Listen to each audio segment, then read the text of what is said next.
The late autumn wind howled against the windows of Ashworth Hall, rattling the ancient panes, as though the very manor trembled with the force of what was about to unfold within its walls.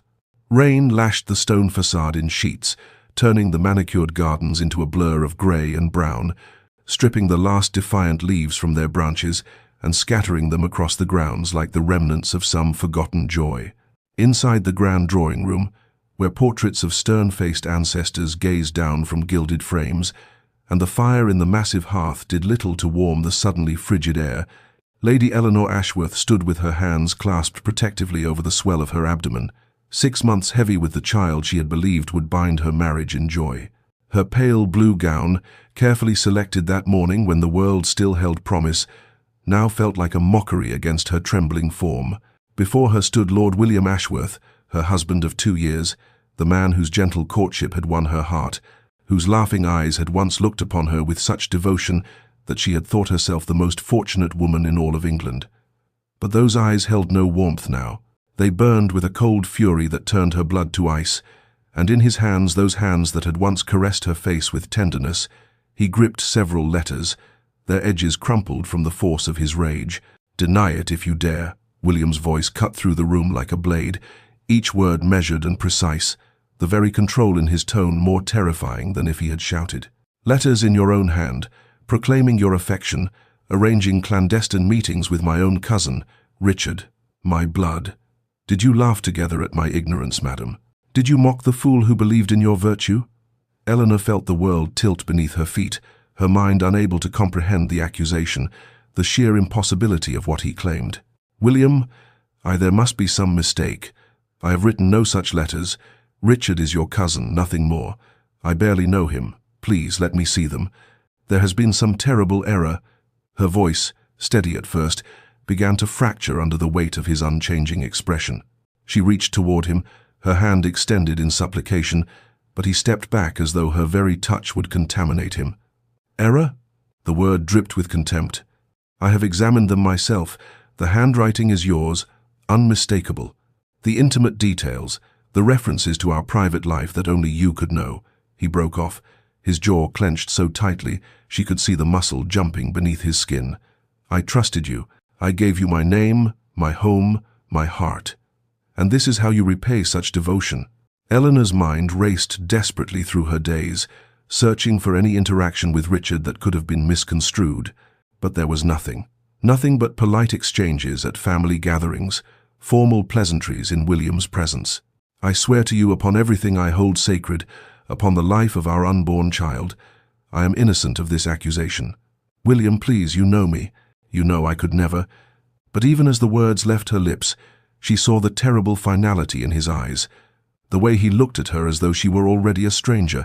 someone he had never truly known. The tears that began to stream down her cheeks seemed only to harden his resolve, as if her grief were merely another performance, another deception in a marriage he now believed had been built entirely upon lies. "You will leave Ashworth Hall at first light," William pronounced,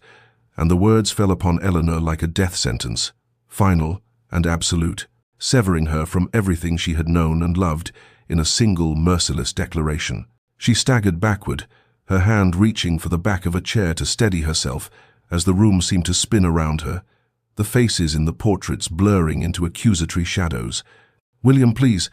I beg you think of the child, our child. Where would you have me go? I have no family, no means. You cannot cast me out in this condition, not without." But he turned away from her, his shoulders rigid beneath his coat, his hand raised to silence her pleading. "You have until dawn to gather your belongings. The cottage at the eastern edge of the estate will serve as your residence. You will be provided with basic necessities, nothing more. I will not have you starve, but neither will I endure your presence under this roof another day." The household, which had been conducting its evening duties with the usual quiet efficiency, ground to a halt as the news spread like wildfire through the servants' corridors, whispered behind hands, and met with wide eyes of disbelief. Eleanor climbed the grand staircase to her chambers, each step an agony, feeling the weight of pitying and horrified stares following her ascent,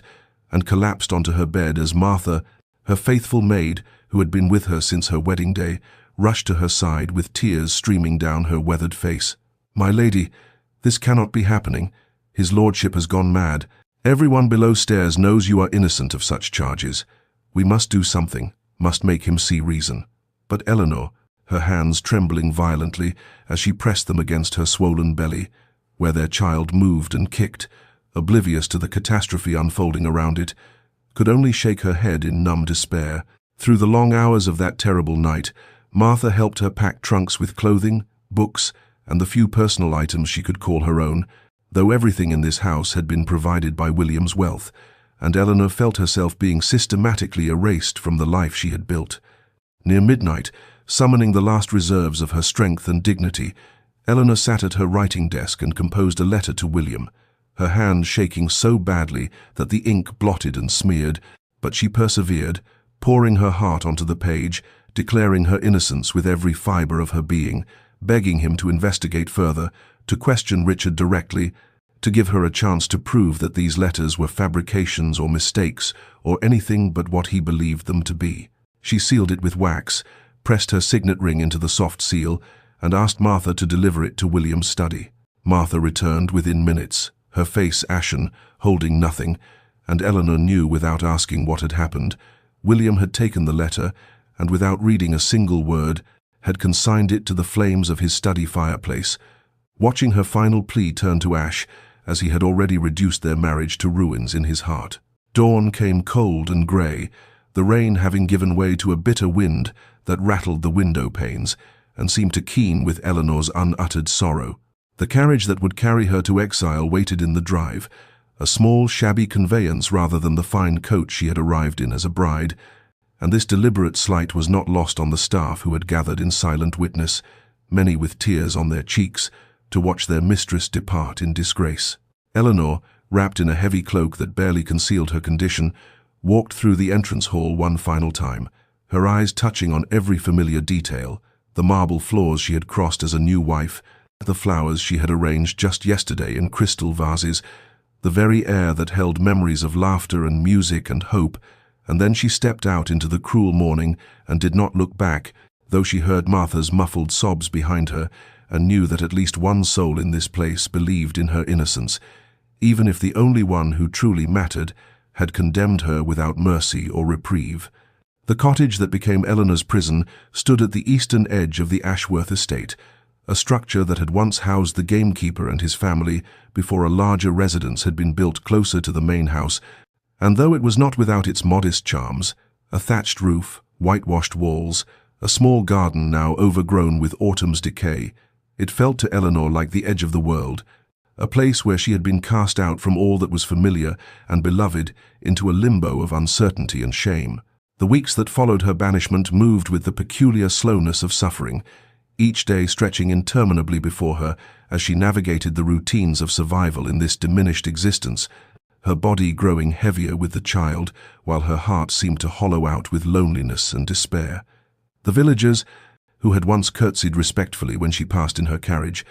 now crossed to the other side of the lane when they saw her approach, their faces averted, their silence more damning than any spoken condemnation, for the scandal had spread like poison through the countryside, and in their eyes she was a fallen woman, an adulteress who had betrayed a good man and brought disgrace upon an honorable name. Martha, bless her faithful heart, came under cover of darkness twice each week, risking William's wrath and her own position to bring supplies, bread and cheese, preserves from the manor's kitchen, wool for knitting, candles to ward off the encroaching winter darkness, and these visits became the only human connection Eleanor possessed, the only moments when she could speak aloud, the thoughts that otherwise circled endlessly in her mind, like caged birds desperate for release. Eleanor spent her days in activities that kept her hands busy. Even as her mind wandered through the labyrinth of her grief, she sewed tiny garments for the baby who would soon arrive, each stitch a prayer for a future she could not imagine. She read from the small collection of books she had been permitted to bring, though the romantic novels that had once delighted her now seemed like cruel mockery, and she wrote letters to William that she knew he would never read, pouring out her innocence, her confusion, her anguish onto page after page that she then locked away in a wooden box, a record of her truth, even if no one would bear witness to it. The child within her moved with increasing vigor, little feet and fists pressing against the walls of her womb, and Eleanor would place her hands on her belly and weep for this innocent life, who would be born into shame, who would never know their father's love, who would bear the burden of a scandal they had no part in creating. And she wondered with desperate aching what William would think if he could feel these movements, if he could know the reality of the child he had helped create and then abandoned. As November gave way to December, winter descended upon the cottage with harsh winds that found every crack and crevice in the old walls, and Eleanor would huddle by the meager fire, wrapped in shawls, watching the frost creep across the windowpanes like lace patterns of ice, feeling her isolation as a physical weight upon her chest, a crushing loneliness that made each breath an effort, and she thought sometimes that this must be what it felt like to be forgotten by the world, to exist in a space between life and death where nothing mattered and no one cared. And only the insistent movements of her child reminded her that she was still tethered to this earth, still responsible for at least one other soul, and so she endured, day after cold and endless day, waiting for a resolution she could not envision, and grieving for a love she feared was lost forever. William had believed that banishing Eleanor would bring him peace, that removing the source of his humiliation and betrayal from his sight would allow him to rebuild the walls around his wounded pride and resume the life he had known before. Her deception shattered it, but instead he found himself haunted by an absence that filled every corner of Ashworth Hall with ghostly reproach, her empty chair at the dining table a silent accusation, her abandoned embroidery on the drawing-room settee a reminder of all the small domestic intimacies he had destroyed with his righteous fury. He retreated to his study, that masculine sanctuary of leather and dark wood where he had spent so many evenings in her company, reading aloud while she worked at her needlework, and now he sat alone with a decanter of brandy that never seemed to empty, no matter how many glasses he poured, staring at the letters that had condemned her, reading them again and again until the words blurred before his eyes, and his head pounded with the effort of maintaining his certainty against the insidious whispers of doubt that crept into his thoughts during the long, sleepless nights. His sister Catherine arrived in mid-December, sweeping into Ashworth Hall with her usual commanding presence, and within an hour of her arrival, she had demanded to see the evidence against Eleanor, sitting across from William in that very study and examining the letters with a scholar's precision, while he defended his actions with arguments that sounded increasingly hollow even to his own ears. "These letters prove nothing beyond what someone wishes you to believe," Catherine said, her sharp eyes moving from the pages to her brother's haggard face, noting the shadows beneath his eyes, the tremor in his hands, the bottle that sat too prominently on his desk. "Eleanor has always been devoted to you. Any fool could see it, and you have cast her out in her condition based on correspondence that could have been fabricated by anyone with sufficient malice and opportunity." William wanted to rage at her and to demand she leave and take her doubts with her, but instead he found himself unable to meet her gaze, his hands clenching and unclenching as memories rose unbidden in his mind. Eleanor's face on their wedding day, radiant with joy and hope, her gentle laughter when he made some awkward attempt at humor, the way she would touch his arm in passing as if she could not bear to be near him without some small contact, her tears of happiness when she had told him about the child, and most terrible of all, her face on that final morning, pale as death itself, her eyes pleading for a mercy he had refused to grant. Catherine left the study with promises to investigate further, and William was alone again with his brandy and his letters, and the growing, gnawing fear that he had made a terrible mistake, that his pride and his rage had led him to commit an injustice so profound that it could never be undone, and at night he dreamed of Eleanor's pale face, her mouth forming words he could not hear, her hands reaching toward him across a distance that widened with each step he tried to take toward her, and he would wake gasping, his nightshirt drenched with sweat, the phantom image of her suffering imprinted on his mind like a brand that burned hotter with each passing day, and he knew, though he could not yet admit it even to himself, that whether the letters were true or false, he had destroyed something precious and irreplaceable, and the peace he had sought through banishment remained as elusive as forgiveness in the cold and empty halls of his ancestral home. Catherine Ashworth had inherited her father's methodical mind and her mother's intuition for human nature, and these qualities combined to make her a formidable investigator when she set her mind to uncovering truth, which she did now, with the fierce determination of someone who had watched her brother destroy himself and an innocent woman over evidence that felt wrong in ways she could not initially articulate, but sensed with every instinct she then possessed. She began by examining the letters again in the privacy of her chambers, this time not merely reading the content, but studying the physical documents themselves, the paper quality, the ink color, the formation of individual letters,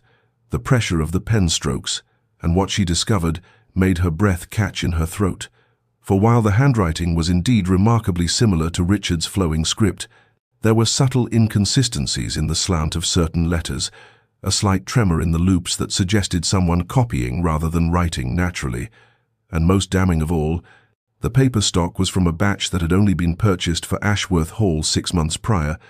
yet the letters were supposedly written over a year ago, when Richard would have been using his own stationery from his estate in Cornwall. Armed with these observations, Catherine sent for Richard himself, summoning him to Ashworth Hall with an urgent letter that brooked no refusal, and when he arrived 3 days later, travel-worn and confused about the emergency, she sat him down in the drawing-room and questioned him with the precision of a barrister, watching his face as she described the accusations against him and Eleanor,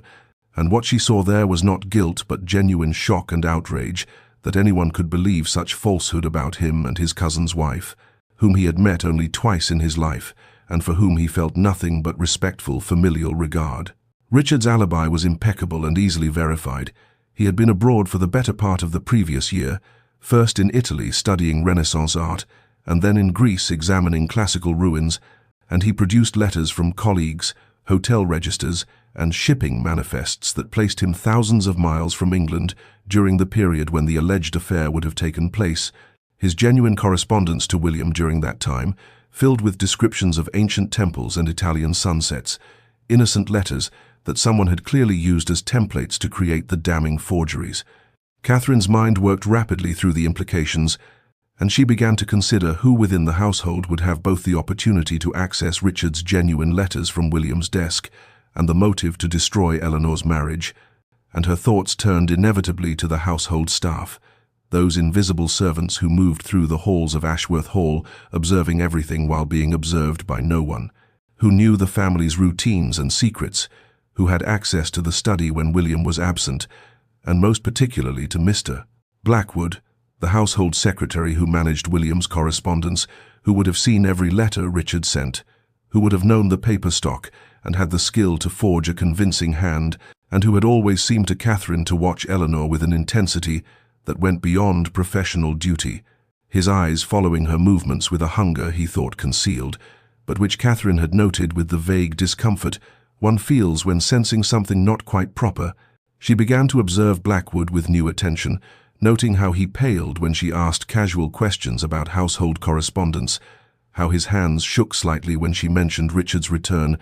how he found excuses to avoid being in the same room with her for any length of time, and Catherine felt the pieces of the puzzle sliding into place with a certainty that was both satisfying and horrifying, for if her suspicions proved correct, then William had destroyed his marriage and condemned his innocent wife based on the machinations of a jealous servant, a truth so terrible that it would require every ounce of her courage to pursue it to its inevitable and devastating conclusion. The snowstorm arrived on the winter solstice, howling down from the northern moors with a fury that seemed to mirror the chaos of Eleanor's own body as the first pains gripped her in the small hours before dawn, and she lay in her narrow bed in the cottage, her hands clutching the sheets as contractions rippled through her with increasing intensity, knowing with a terrible certainty that the child was coming now, tonight, in the midst of this violent tempest that had transformed the world beyond her windows into a whirling whiteness that swallowed all sound and sight. She managed to light a candle with trembling hands and stumbled to the door, hoping against hope that someone might pass by, that help might somehow reach her in this isolated place where she had been abandoned to face her greatest trial alone, and whether by providence or simple human kindness, Martha appeared through the driving snow an hour later, having felt in her bones that this would be the night, and having defied the storm to reach her mistress, her face red with cold and determination as she pushed through the door and immediately began preparing the cottage for the ordeal ahead, boiling water and gathering clean linens, while Eleanor paced the small room, her nightgown already soaked with perspiration despite the winter cold. The local midwife, Mrs. Brennan, arrived barely in time, a sturdy woman who had brought half the village children into the world and who asked no questions about scandal or shame, but simply rolled up her sleeves and took command of the situation with the calm authority of long experience. And Eleanor found herself grateful beyond words for these two women who stood by her when her own husband had cast her aside, who held her hands and spoke words of encouragement as the pains intensified to a level she had not imagined possible, her body seeming to tear itself apart as the hours crawled past and the storm raged on with undiminished fury. In her delirium, Eleanor called out for William, his name torn from her lips in moments when the pain overwhelmed all pride and pretense, and she wept not only from physical agony, but from the aching loneliness of facing this profound moment without the man who should have been beside her, who should have held her hand and whispered that she was brave, that all would be well, that he loved her and their child, and the absence of his presence was a wound as deep as any the labor inflicted on her exhausted body. Just after midnight, as the old year prepared to give way to the new, Eleanor's daughter entered the world with a cry that cut through the howling wind, like a proclamation of life's stubborn persistence in the face of all sorrow. And Mrs. Brennan placed the tiny, squalling infant on Eleanor's chest, while Martha wept openly with joy and relief, and Eleanor looked down at the small red face, the tiny fists waving in protest at this cold new world, and felt love crash over her like a wave, fierce and protective and absolute, a love that made her own suffering seem suddenly insignificant compared to the miracle of this new life she held against her heart. She named her Rose, after William's mother, that gentle woman who had died when William was barely 12 and whose portrait still hung in the great hall at Ashworth. And as Eleanor whispered the name to her daughter, she wept for all that had been lost, for the father who would never know the child who bore his mother's name, for the family that should have gathered to celebrate this birth, for the happiness that had been stolen from them by lies and pride and the terrible fragility of trust.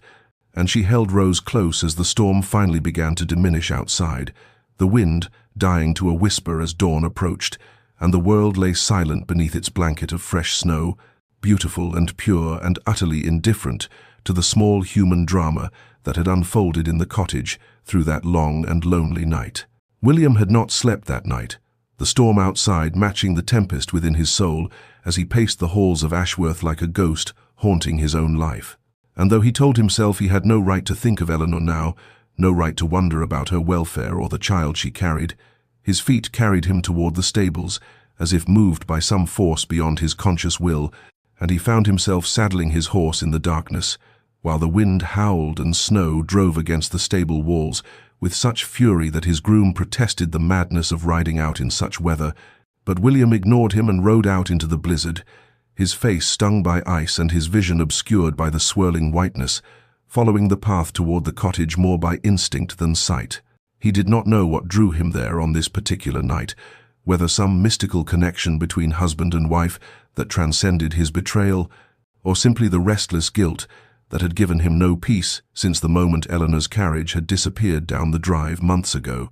But as he approached the cottage through the storm, he saw lamplight burning in the windows, warm and golden against the violence of the winter night,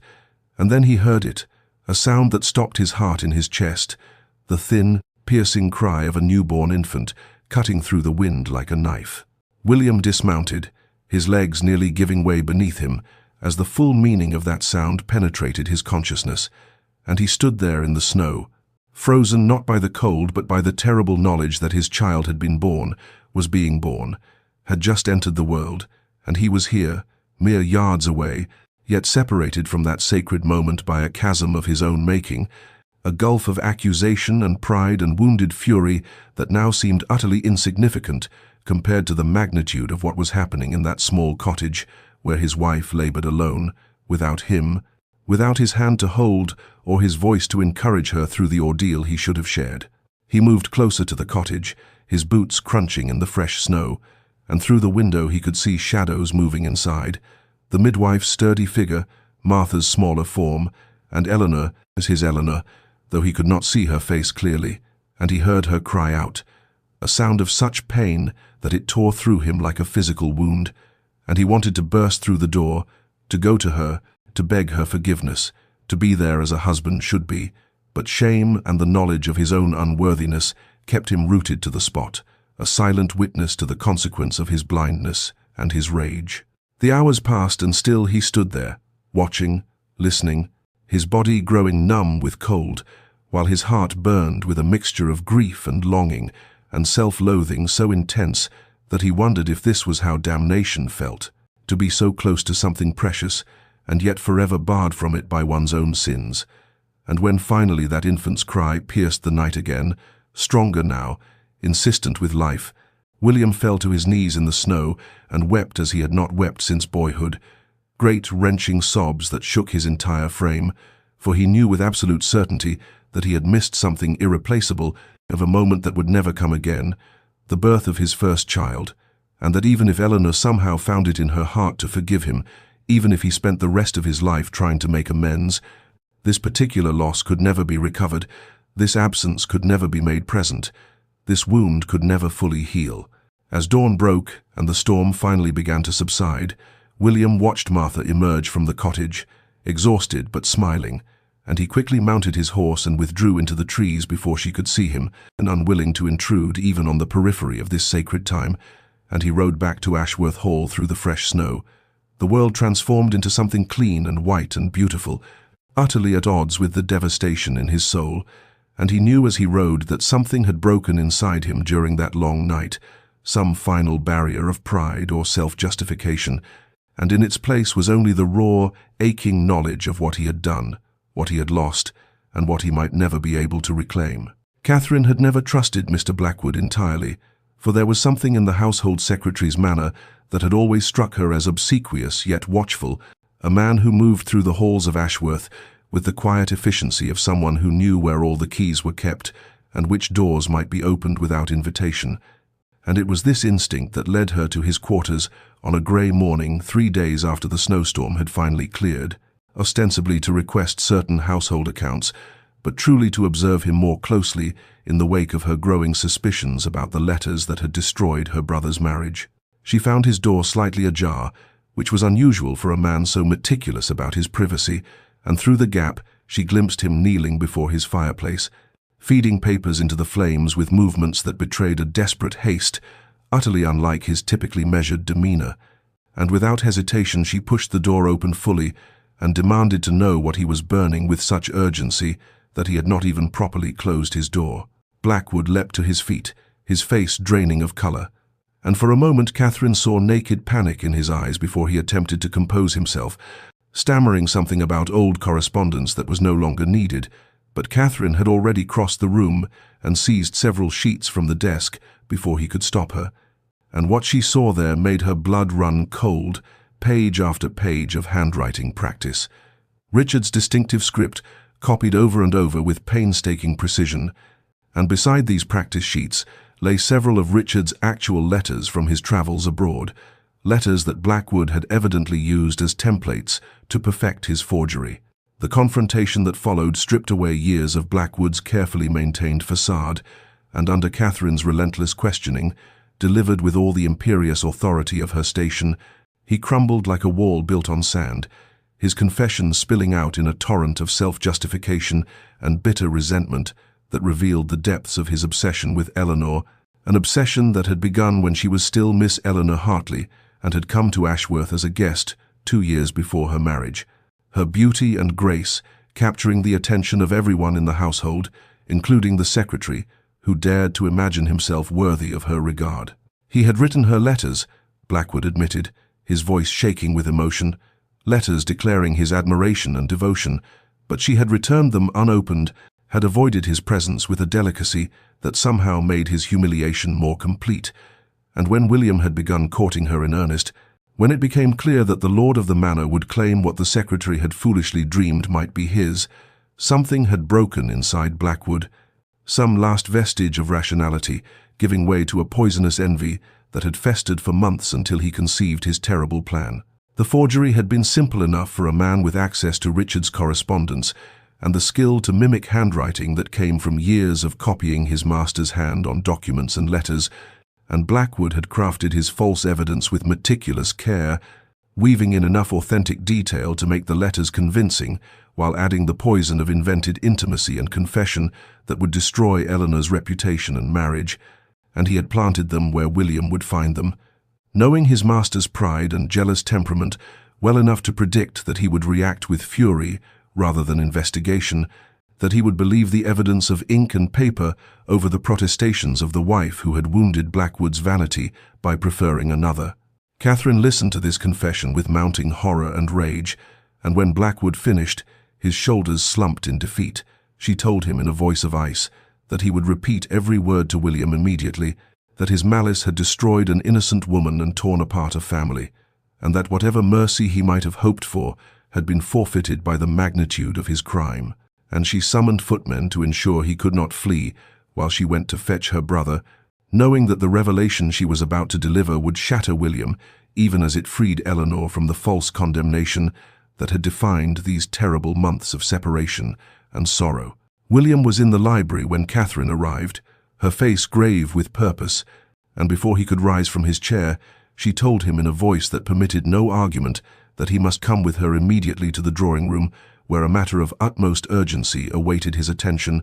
and though he began to protest, something in her expression silenced him, and he followed her down the corridor with a growing sense of dread that intensified, when he entered the drawing-room to find Blackwood standing between two footmen, the secretary's face ashen and his hands trembling, and on the table before them lay the damning evidence, the practice sheets, the genuine letters from Richard, and several of the forged pages that Catherine had rescued from the flames. Catherine presented the facts with cold precision, her voice steady as she recounted Blackwood's confession, and as the full truth unfolded before him, William felt the world tilt and shift beneath his feet, for here was proof absolute that Eleanor had been innocent, that the letters he had believed with such certainty were nothing more than the twisted creation of a jealous man's obsession, and he turned to Blackwood with such fury rising in his chest that the footman stepped forward instinctively to restrain him. But William's rage, though terrible, was eclipsed almost immediately by something far worse, a grief so profound and all-consuming that it drove him to his knees as surely as a physical blow. He demanded that Blackwood explain himself, to speak the words aloud in his own voice, and the secretary did so in a halting confession that laid bare years of unrequited desire and resentment, his voice growing stronger as he tried to justify his actions by claiming that Eleanor had humiliated him by rejecting his advances, that she had deserved to suffer as he had suffered, and it was this final statement that broke through William's paralysis, and he surged to his feet and struck Blackwood across the face with such force that the man fell backward, and William stood over him and said in a voice shaking with barely controlled violence that Blackwood would be turned over to the magistrate immediately, that he would face the full consequences of his crimes. But even as he spoke these words, William knew that no punishment inflicted on Blackwood could undo the damage that had been done, could restore the months of Eleanor's suffering, or return to him the moment of his daughter's birth that he had missed. Catherine ordered the footman to take Blackwood away and lock him in the cellar until the magistrate could be summoned, and when they were alone, William collapsed into a chair and buried his face in his hands, and his sister stood beside him in silence for a long moment before placing her hand on his shoulder and telling him gently that he must go to Eleanor now, that he must tell her the truth and beg her forgiveness. But William shook his head and said in a voice raw with anguish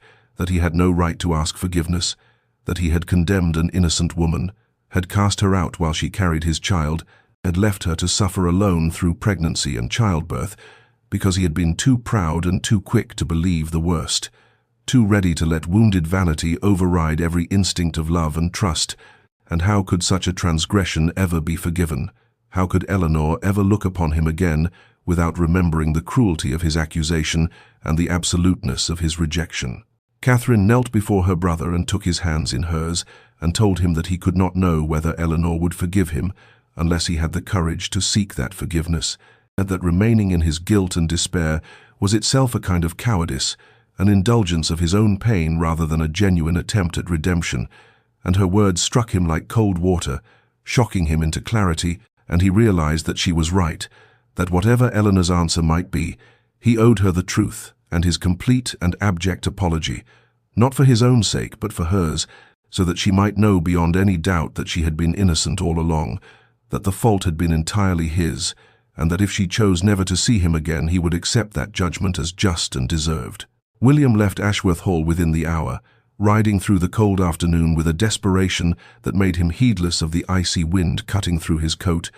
and he arrived at the cottage as the winter sun was beginning its descent toward the horizon, casting long shadows across the snow-covered ground, and he dismounted with trembling hands and approached the door where he had not stood since the day he had watched from the darkness during the storm. Too cowardly then to announce himself, too lost in his own torment to offer comfort when Eleanor had needed it most. He knocked, and the sound seemed to echo in the stillness, and after a moment he heard movement within, light footsteps approaching, and then Martha's voice asking who was there, and when he identified himself, the silence that followed was so complete and terrible that he thought perhaps she had simply walked away. But then she opened the door just wide enough for him to see her face, stern and protective, and she told him in a voice devoid of warmth that her mistress was not receiving visitors, that Lady Eleanor had been through quite enough without being subjected to further distress, and William began to speak, then, the words tumbling out in a rush as he tried to explain about Blackwood and the forgery and the horrible mistake he had made, and Martha's expression shifted from hostility to shock and then to something harder to define. But still she shook her head and said that Eleanor needed time, that the truth might set her free from false accusation, but it could not erase months of suffering and abandonment, and William fell to his knees there on the doorstep and begged Martha to at least tell Eleanor that he knew the truth now, that she had been innocent all along, that he was sorry beyond any words he possessed, and he stayed there kneeling in the snow until Martha finally closed the door, not unkindly but firmly, leaving him alone in the gathering dusk. Inside the cottage, Eleanor stood with her back pressed against the wall, Rose clutched to her chest, and she had heard every word William had spoken through the thin door. She had heard the raw anguish in his voice and the truth of Blackwood's betrayal, and she wept silently as she listened to her husband begging for an audience she could not yet grant, for though her mind understood that he had been deceived, and her heart still held love for him, buried beneath layers of hurt and betrayal, she was not ready to face him, not ready to risk opening herself to more pain, when she had only just begun to find some fragile equilibrium in this small cottage with her daughter and her grief. William rode back to Ashworth Hall that night, but he returned the next morning with an armload of firewood, which he stacked carefully beside the cottage door, and he came again the following day with provisions, bread and cheese and preserved fruits, fine things from the manor's larder, and each day he came with something needed or useful, and each day he left a letter on the doorstep, letters that grew longer and more desperate as he poured out his remorse and his dawning understanding of what he had done, how completely he had failed the woman who had deserved only his trust and protection. And though Eleanor did not open the door to him, she watched sometimes from the window as he worked,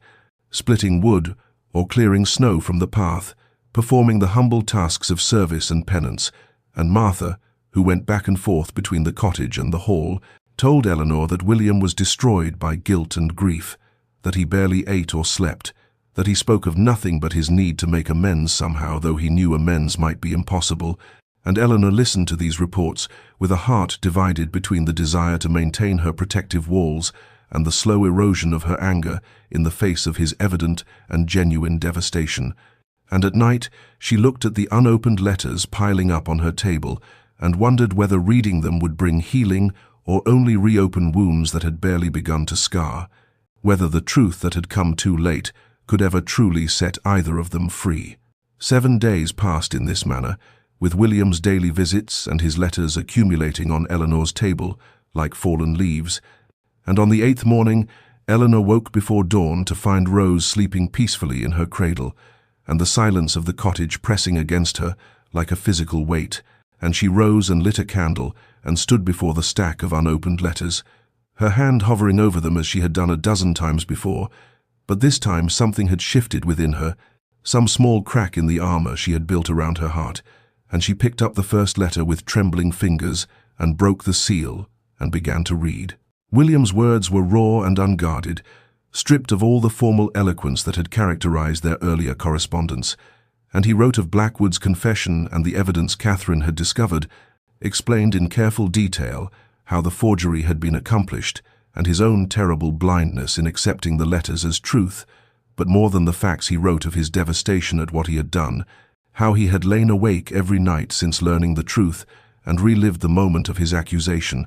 the cruelty of his words, the absoluteness of his rejection, and he confessed that he had no right to ask for forgiveness, but that she deserved to know she had been innocent all along, that the fault had been entirely his, that he would carry the weight of his mistake for the remainder of his days, regardless of whether she ever chose to see him again. Eleanor read through tears that blurred the words on the page, and when she finished the first letter, she picked up the second and then the third, and she read through the morning as Rose slept, and the winter sun climbed slowly into a pale sky. And with each letter, she felt something loosening inside her chest. Not forgiveness exactly, but a recognition that William's suffering was genuine and profound, that he understood the magnitude of his transgression and was not seeking to excuse or diminish it, but simply to acknowledge the truth and accept whatever judgment she might render. When Martha arrived mid-morning with supplies, she found Eleanor sitting at the table surrounded by opened letters, her eyes red from weeping, and Martha asked gently if her mistress was well. And Eleanor nodded and said in a voice barely above a whisper that she wanted Martha to tell Lord William something, that she wanted him to know the child's name. And Martha's face softened with understanding, and she promised she would relay the message that very day. William was splitting wood behind the cottage when Martha approached him, and he straightened immediately and asked if Eleanor had read the letters, if there was any response. And Martha told him that Lady Eleanor wished him to know that their daughter had been named Rose, after his late mother, and the effect of these words on William was immediate and complete. He dropped the axe and sank to his knees in the snow, and wept with such force that his whole body shook. For in that single gesture he understood that Eleanor had not forgotten him during her exile, that even in her darkest hours she had thought of him and honored his family, and he realized that the woman he had wronged so terribly had still found room in her heart to offer this small kindness, this connection between their daughter and the grandmother who would never know her. And Martha stood watching him cry and felt her own eyes fill with tears, for she had served both of them and loved them both, and she had hoped against hope that somehow the pieces of this shattered marriage might be gathered up and made whole again, though she knew that such healing would require time and patience and a kind of courage that neither Eleanor nor William might possess. And yet, in this moment, seeing William broken and humbled and genuinely transformed by his grief and remorse, she allowed herself to believe that perhaps redemption was not impossible, after all. 3 weeks passed before Eleanor finally sent word through Martha that she would see William, though the conditions she set were precise and protective. He might come to the cottage at midday when the light was strongest, and he might look upon his daughter, but he would remain outside while she stood at the window with Rose in her arms, the glass between them, a transparent barrier that spoke volumes about the fragility of this first concession. And William agreed immediately to these terms, grateful for even this small mercy, and he arrived at the appointed hour dressed with more care than he had shown in months, his hands shaking as he approached the cottage and saw Eleanor's silhouette behind the wavy glass of the window. And when she stepped closer, and he could see her clearly for the first time since that terrible morning of accusation, he was struck by how she had changed, her face thinner and marked by suffering, her eyes holding a wariness that had never been there before. But she was still beautiful, still the woman he had loved and betrayed. And then she shifted the bundle in her arms and turned it toward the window, and William saw his daughter. Rose was sleeping, her tiny face peaceful and perfect, with delicate features that seemed almost translucent in the winter light. And even through the distortion of the glass, William could see the resemblance to his mother, the same shape of the eyes, the same curve of the mouth, and the recognition of this inheritance that spanned generations made his throat tighten with emotion. For here was proof of continuity and connection, his mother's legacy living on in this child he had never held. And he raised his hand and placed it flat against the cold glass, as if he might somehow touch them through this barrier, and Eleanor watched his face as he gazed at Rose, saw the naked longing and love and grief that played across his features, and something shifted inside her, some small weakening of the walls she had built, for she could see that his anguish was genuine, and his love for their daughter immediate and unconditional, and she found herself studying him as he stood there with his hand pressed to the window, This man who had been her husband and her destroyer, and she saw that he was broken in ways that might never fully heal, that the weight of his mistake had changed him fundamentally, and after several long minutes, during which neither of them spoke, but simply looked at each other across the barrier of glass and hurt and time, Eleanor made a decision that surprised even herself, and she called out to him in a voice that carried through the window, asking if he would like to stay.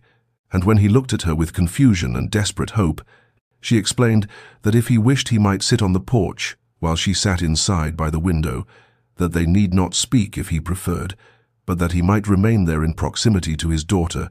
and William accepted this offer with such profound gratitude that Eleanor felt tears spring to her eyes, and so began a new pattern in their strange and careful dance toward something that might, with time and patience, become reconciliation. For William settled himself on the cold wooden boards of the porch, and Eleanor positioned herself in the chair by the window, with Rose sleeping in her lap, and they sat this way for an hour or more, saying nothing but sharing the space and the silence and the presence of the child who bound them together, whether they wished it or not. And when William finally rose to leave, he thanked Eleanor with a formality that seemed almost absurd given their history, and she nodded in acknowledgement. And after he had gone, she realized that her heart was beating rapidly and her hands were trembling, for she had taken the first small step toward letting him back into her life, and she did not know whether this was courage or foolishness, whether it would lead to healing or only to fresh wounds. But she knew that she could not keep him away forever, not when Rose deserved to know her father, and so she resolved to continue these careful meetings and see where they might lead. The days began to settle into a rhythm that was both strange and strangely comforting, with William arriving each afternoon as the winter sun reached its pale zenith and taking his place on the cottage porch, while Eleanor positioned herself by the window with Rose, and at first they maintained the silence that had characterized their initial meetings.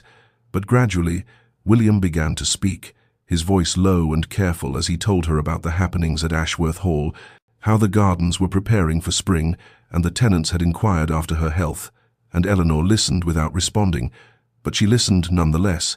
And as the weeks passed, William's monologues grew more personal and revealing, for he spoke of his childhood in those very halls, how his father had been a distant and exacting man who valued duty above all else, and how William had learned early to suppress emotion and rely on reason, and he confessed that this upbringing had made him vulnerable to Blackwood's deception, for he had trusted the evidence of letters over the evidence of Eleanor's character. He had chosen cold logic over the warmth of faith in the woman he had married, and Eleanor heard in these confessions a man trying to understand his own failures, not to excuse them, but to trace their roots, and she found herself softening slightly toward him, even as she maintained her protective distance. One afternoon in early March, when the first hints of spring were touching the frozen landscape, and Rose was playing on a blanket near the window, making the delightful burbling sounds that infants make when they discover their own voices, Eleanor made a decision that surprised even herself, and she rose from her chair and crossed to the door and opened it just slightly, perhaps 6 inches, enough that the sound of Rose's laughter could flow freely through the gap to where William sat on the porch, and she watched through the window as he turned toward that sound, with such longing and joy on his face that tears immediately sprang to his eyes, and he sat very still as if afraid that any movement might cause Eleanor to close the door again. And he listened to his daughter's happy sounds with an expression of such profound gratitude that Eleanor felt something crack inside the protective shell she had built around her heart. For she realized that this man before her was not the cold and certain judge who had banished her, but rather someone broken and remade by his own mistakes, someone who had learned through terrible suffering the difference between the appearance of righteousness and its reality, and she began to see that perhaps genuine repentance was not merely words or gestures, but this kind of fundamental transformation, this willingness to sit day after day in the cold and accept whatever small mercies she might offer without demanding more. And when William finally spoke that day, his voice was thick with emotion, and he thanked her for this gift of hearing Rose's laughter, and Eleanor found herself responding for the first time in weeks, saying quietly that Rose deserved to know her father's voice, and though the door remained only slightly ajar and the distance between them remained vast, something had shifted in that moment, some acknowledgement that they were moving, however slowly, towards something that might eventually become reconciliation. Spring arrived with a gentleness that seemed almost apologetic after the harshness of winter, bringing with it the scent of earth awakening and the sight of early crocuses pushing through the thawing ground. And on a morning in late April, when the air was soft and the sunlight held genuine warmth for the first time in months, Eleanor made a decision that had been forming slowly in her heart over the preceding weeks of careful observation and tentative thawing. And when William arrived for his customary afternoon visit, she did not position herself by the window as had become their ritual, but instead she opened the door fully and stood in the doorway with Rose on her hip, and she spoke the words that would change everything between them, inviting him to come inside, to sit with them properly. And William stood frozen on the porch for a long moment, as if he could not quite believe what he had heard. And when he finally moved forward, his steps were hesitant and reverent, as though he were entering a sacred space where he had no right to tread. And Eleanor gestured to the chair across from her own beside the fireplace, and they sat facing each other with Rose, now sleeping peacefully in Eleanor's arms, and for several minutes neither spoke, both seeming to recognize the significance of this moment, this crossing of a threshold that had stood between them for so many months. William was the first to break the silence, and his voice when he spoke was careful and measured, for he began to explain, not to justify but to illuminate, describing those terrible days after he had received the forged letters, how his world had seemed to shatter, how every happy memory had been recast in a darker light, how he had felt betrayed, not just in his marriage, but in his very judgment of human character. And he admitted that his response had been not only cruel but cowardly, that he had acted from wounded pride as much as wounded love, that he had wanted to hurt Eleanor as he felt hurt, without pausing to consider that the evidence might be false or his conclusions hasty. And Eleanor listened to this confession without interrupting, and when he fell silent, she began to speak her own truth, describing the loneliness of her exile, the fear that had gripped her during those final months of pregnancy, when she wondered if she would survive the birth, and what would become of her child if she did not, the profound grief of bringing Rose into the world without the man she loved beside her. And she spoke of how his accusation had not only wounded her but changed her, made her question her own worth and judgment, made her wonder if she had ever truly known him at all. And as she spoke, William's face reflected the full weight of what his actions had cost them both, and his hands gripped the arms of his chair as if he needed something solid to hold on to. And when Eleanor finished speaking, the room was heavy with shared sorrow and the accumulated pain of separation. Then William said something that surprised Eleanor with its wisdom and humility, for he told her that he was not asking for her forgiveness, that he knew he had no right to ask for such a gift, but that he was asking instead for the opportunity to prove himself worthy of it someday, that he wanted to earn back her trust through patient demonstration rather than through words or appeals to their past, and this acknowledgement that forgiveness could not be demanded or rushed, but must be freely given when and if it came, moved Eleanor deeply, and she found herself studying his face in the firelight, and seeing there not the harsh judge who had condemned her, but a man humbled and transformed by his own failures. And they talked through the afternoon and into the evening, speaking with an honesty that they had never quite achieved even in the early days of their marriage, for they had both been changed by suffering into people capable of deeper truth. And when night had fully fallen, and Rose had woken and been fed and settled again, Eleanor realized that something fundamental had shifted between them, that the door she had opened was not merely physical but emotional, and that while the path to full reconciliation would be long and uncertain, they had taken the first real steps upon it together. The morning came soft and golden, with May sunlight streaming through the cottage windows and the birds singing in the hedgerows as if the world itself was celebrating the tentative peace that had been established between Eleanor and William. And when he arrived that day, Eleanor was waiting with a decision that had formed during the long hours of the previous night when she had lain awake, listening to Rose's gentle breathing and thinking about the conversation William had shared, about the honesty and vulnerability they had finally achieved after so many months of pain and separation. And when William stepped through the door, she saw the mixture of hope and uncertainty in his eyes, the way he had learned to temper his expectations and accept whatever small mercies she might offer. And she realized that this careful humility, this willingness to receive rather than demand, was itself a kind of proof of his transformation. And so she spoke words that would change everything between them, telling him that she thought it was time he met his daughter properly, Time he held Rose in his arms as a father should, and William stood very still as if he could not quite comprehend what she was offering, and Eleanor saw his hands begin to tremble even before he moved toward where she stood with Rose on her hip, and the child, now 5 months old and beginning to take notice of the world around her, looked at this man who had visited daily, but whom she had never touched with her wide, dark eyes, that were so like Eleanor's own.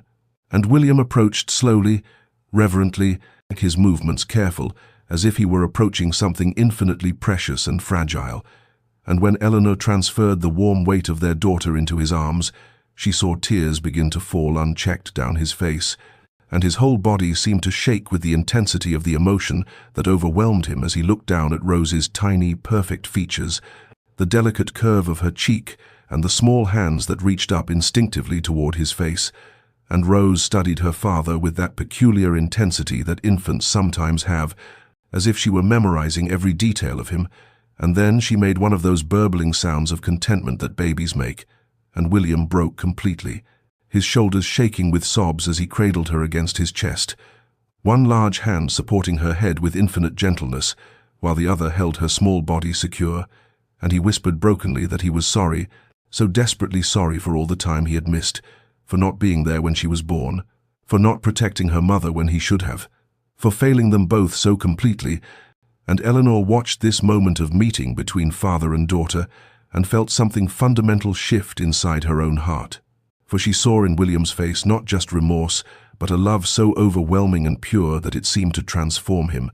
and she recognized in that expression the man she had married, the man she had believed him to be before the terrible accusations.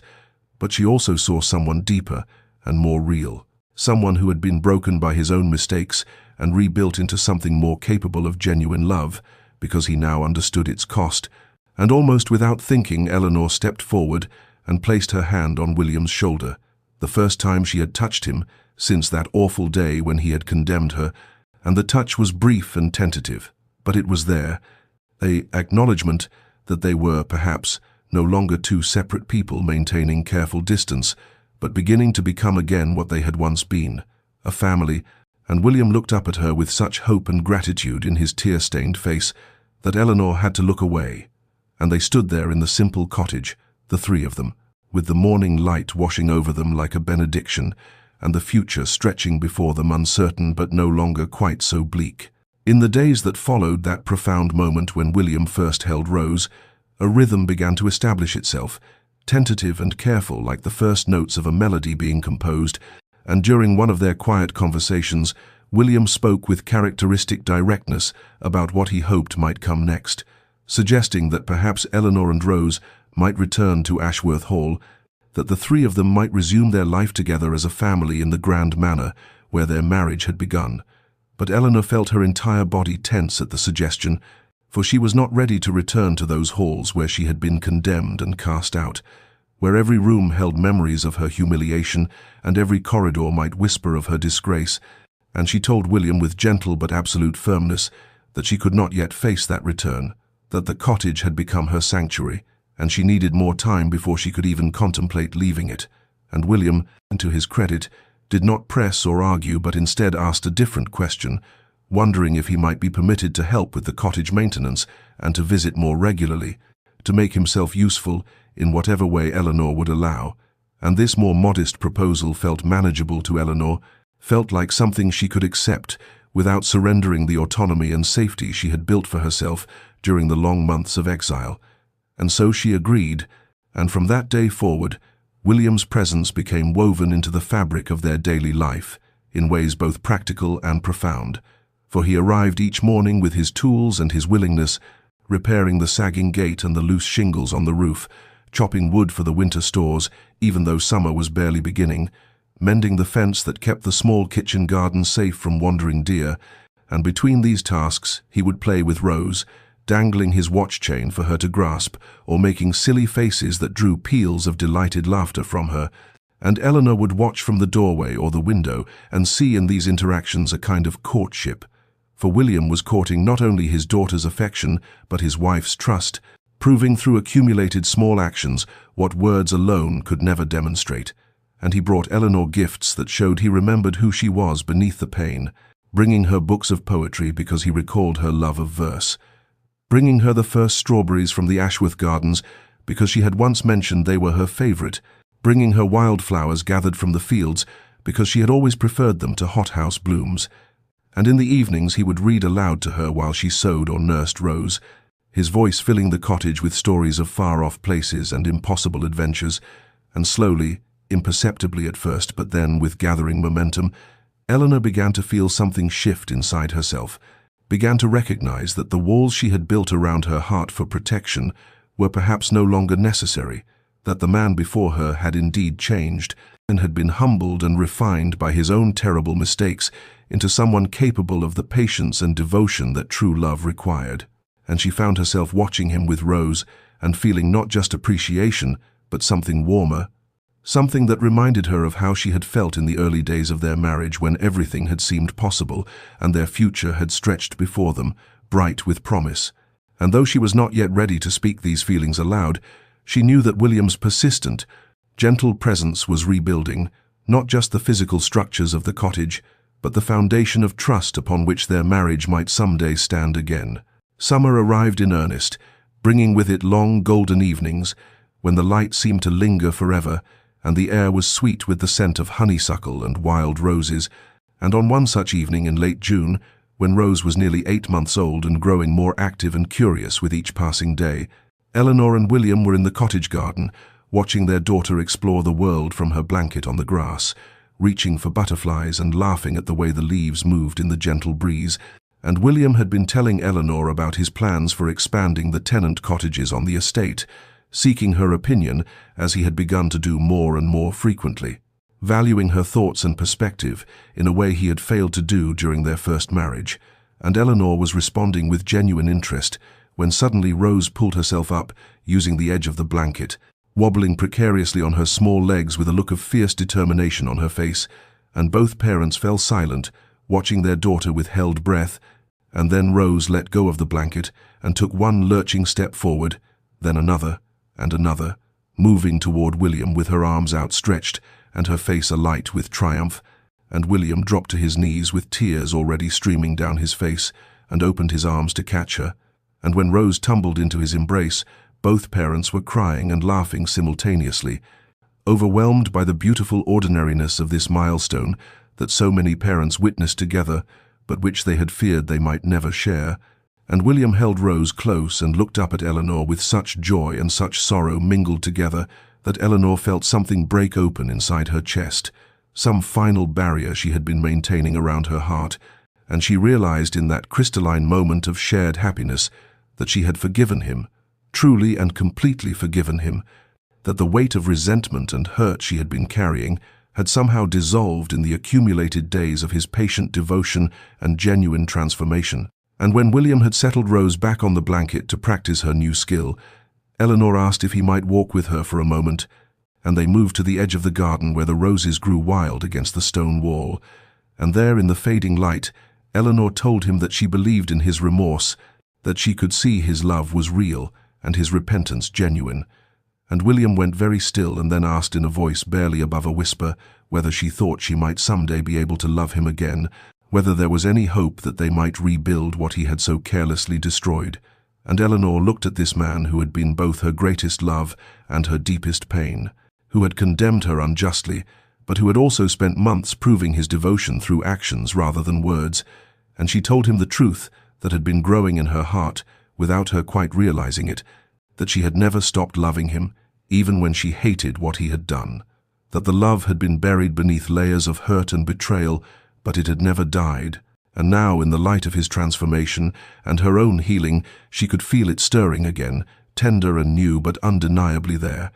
And William wept openly and asked if he might embrace her, and Eleanor stepped into his arms for the first time since before the accusations. And they stood there in the garden with their daughter playing nearby, and the evening light turning everything to gold,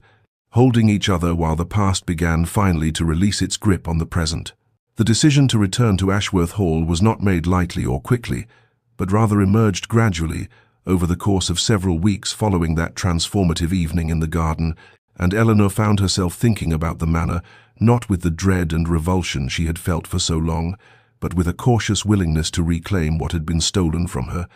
And when she finally told William one August morning that she was ready to come home, that she wanted Rose to grow up in the house that was her birthright, and for them to truly be a family again, William wept with gratitude and immediately began making arrangements, and the day of their return was set for late September, when the weather would be fine, and Eleanor would have time to prepare herself emotionally for crossing that threshold again. And when the day arrived, William came to collect them in the carriage, helping Eleanor and Rose inside with such tender care as though they were made of the finest porcelain. And as they travelled the familiar road from the cottage to the main house, Eleanor felt her heart beating rapidly, with anxiety and anticipation mingled together, and Rose, now confidently walking and chattering in her baby language, seemed to sense something significant was happening and clutched her mother's hand tightly. And when the carriage pulled up before the great entrance of Ashworth Hall, the entire household staff was assembled outside in their finest livery. And as William helped Eleanor down from the carriage, they burst into spontaneous applause and cheers, and Eleanor saw tears on many faces, including those of the housekeeper, Mrs. Hartford, and the butler, Mr.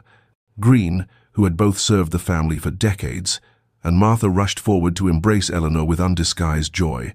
And then Catherine appeared at the top of the steps looking radiant and emotional,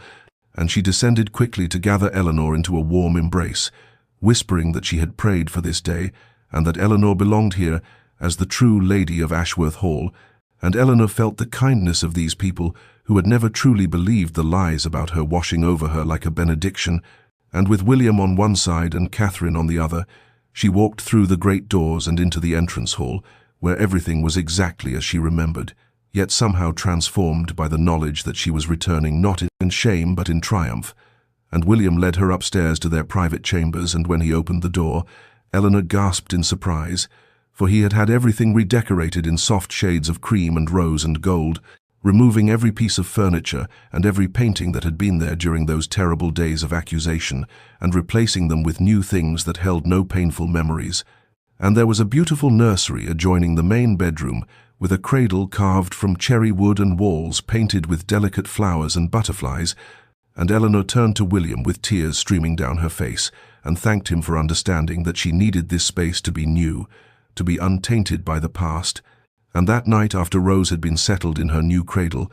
Eleanor and William lay in the great bed that had been brought in specially for their return, with Rose sleeping peacefully between them in her smaller cradle positioned so they could both see her, and Eleanor looked around at the soft candlelight playing on the new walls and felt something she had not felt since before everything fell apart. She felt safe. She felt home. She felt that perhaps the future they had once dreamed of might still be possible after all. The winter months following their return to Ashworth Hall passed in a gentle rhythm of healing and rediscovery, as Eleanor and William learned again how to be husband and wife, not in the naive way of their first marriage, but with a deeper understanding forged through suffering and redemption. And as spring approached, and the anniversary of their original wedding drew near, William came to Eleanor one evening when she was reading by the fire and asked with characteristic hesitation whether she might consider renewing their vows, not as a mere formality, but as a true choosing of one another, with full knowledge of all they had endured and overcome. And Eleanor looked up from her book with tears already forming in her eyes, because she had been thinking the same thing, feeling that they needed some ceremony to mark this new beginning and to sanctify what they were building together. And so it was arranged that on the first day of May, they would gather in the small chapel on the estate grounds, with only their closest loved ones present to witness them, pledge themselves to one another again, and the weeks of preparation were filled with quiet anticipation, as Eleanor commissioned a simple gown of cream silk without the elaborate ornamentation of her first wedding dress, something that spoke to the quiet strength she had gained rather than the innocence she had lost. And William worked with the vicar to craft new vows that would acknowledge the journey they had travelled and the commitment they were making, with eyes wide open to human frailty and the possibility of failure. And when the day arrived, it was perfect in its simplicity, with the chapel decorated only with wildflowers that Catherine had gathered from the fields, and Rose, now 13 months old and walking confidently, and had been given a small basket of flower petals to carry, though she was more interested in eating them than scattering them. And as Eleanor entered the chapel on Catherine's arm, since her own father had passed years before, She saw William waiting at the altar, with tears already streaming down his face, and the small gathering of servants and family who had stood by them through everything rose to their feet, and when Eleanor reached William's side, he took her hands in his, and they were both trembling, and the vicar began the ceremony. But it was their own words that mattered most, and William spoke first, his voice breaking as he acknowledged the terrible wrong he had done her, and the grace she had shown in allowing him to prove himself worthy of her love again, and he vowed before God and these witnesses that he would spend every remaining day of his life honoring her, protecting her, and choosing to trust her even when fear whispered lies, and Eleanor responded with her own vows, speaking of forgiveness not as forgetting but as a deliberate choice to release the past and build something new, and she promised to be patient with his healing as he had been patient with hers, to remember that they were both imperfect people, committed to loving each other through and despite their flaws, and when they exchanged new rings that William had commissioned, simple bands of gold engraved with the date of this second wedding rather than their first, there was not a dry eye in the chapel, and little Rose, sensing something important was happening, toddled forward and wrapped her small arms around both her parents' legs, and the gathered witnesses laughed through their tears as William scooped up his daughter while keeping one arm around Eleanor, and the vicar pronounced them husband and wife again, bound not by naive promises but by tested commitment. And when William kissed Eleanor, it was with a reverence and gratitude that spoke of hard-won joy, and afterward they walked from the chapel into the spring sunshine, as a family truly united for the first time, not because the past had been erased, but because they had chosen to walk forward into the future together, carrying their scars but no longer defined by them. 5 years had passed since that May morning when Eleanor and William renewed their vows in the small chapel, and in those years the Ashworth family had flourished in ways that once seemed impossible during those dark months of separation and anguish. And Eleanor stood now in the morning room of Ashworth Hall, watching through the window as William chased Rose and her younger siblings through the garden. Rose, at 6 years old, running with the confidence of a child who had never known anything but love and security. Her brother Thomas, aged 3, following as quickly as his small legs could carry him, and baby Margaret just beginning to toddle, held carefully in her father's arms, and the sound of their laughter drifted through the open window like music, and Eleanor felt a contentment so profound it sometimes brought tears to her eyes, not tears of sorrow but of gratitude for the grace that had brought them to this place, and she thought of the cottage where she had endured those lonely months of exile, which William had transformed at her request into a family retreat where they spent quiet weekends away from the grandeur of the main house, a place that honored her suffering while no longer being defined by it, and she remembered the woman she had been when she first arrived there, broken and abandoned and carrying a child whose father had rejected them both, and she marveled at how that woman had found strength she never knew she possessed, had survived when survival seemed impossible, had learned that she could stand alone, even as she hoped desperately not to have to, and William too had been transformed, the arrogant certainty that had led him to condemn her, without proper evidence, replaced by a humility and gentleness that made him a better husband, a better father, a better man than he had been before. And their marriage now was built not on the romantic idealism of youth, but on the tested foundation of forgiveness, freely given, and trust painstakingly rebuilt, and they both carried scars from those terrible months, but the scars no longer defined them, instead serving as reminders of how far they had come and how precious was the love they had fought to reclaim. And watching William now with their children, seeing the joy on his face unmarred by the guilt that had haunted him for so long, Eleanor knew that they had achieved something rare and precious. They had taken the broken pieces of their shattered lives and built something stronger and more beautiful than what had existed before. And as Rose caught sight of her mother in the window and waved with uninhibited delight, Eleanor waved back and felt her heart overflow with love for this family that had been tested by fire and emerged refined rather than destroyed, and she knew that the story of their suffering and redemption would echo through the generations of Ashworths to come, a testament to the power of forgiveness and the possibility of second chances when met with genuine repentance and patient love. And, dear listener, may this tale remind you that we are all capable of terrible mistakes born of fear and pride, that a moment's rashness can shatter lives and destroy what is most precious, But may it also remind you that no mistake is beyond the reach of forgiveness when true remorse meets true grace, that redemption is possible even in our darkest hours, if we have the courage to face what we have done and the humility to accept the gift of another chance. And may you be slow to judge and quick to verify. May you choose trust over suspicion and love over fear. And when you yourself stand in need of forgiveness or are called to offer it,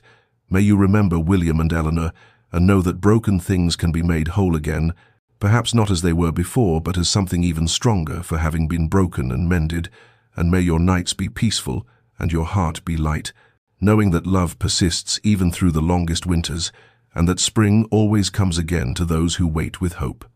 And this story comes to you from Tales of Heart and Home, where we believe that every ending can become a new beginning if we choose love over bitterness and forgiveness over resentment. So until we meet again in another tale, may grace and peace accompany you on your journey.